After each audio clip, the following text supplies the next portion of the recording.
How to create a poll on Facebook. To get started, first of all open up the Facebook application on your phone. You are now in the Facebook homepage. Here, you can view posts from friends and pages that you follow on Facebook.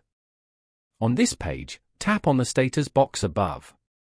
Over here, scroll down and tap on Poll.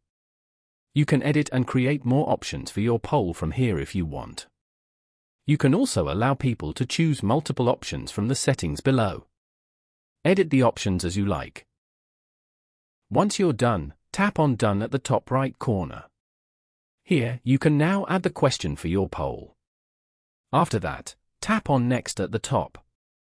Over here, you can manage the post settings. And then, tap on Post at the top right corner. You have now successfully created and posted the poll to Facebook. Following these steps, you can easily create a poll on Facebook.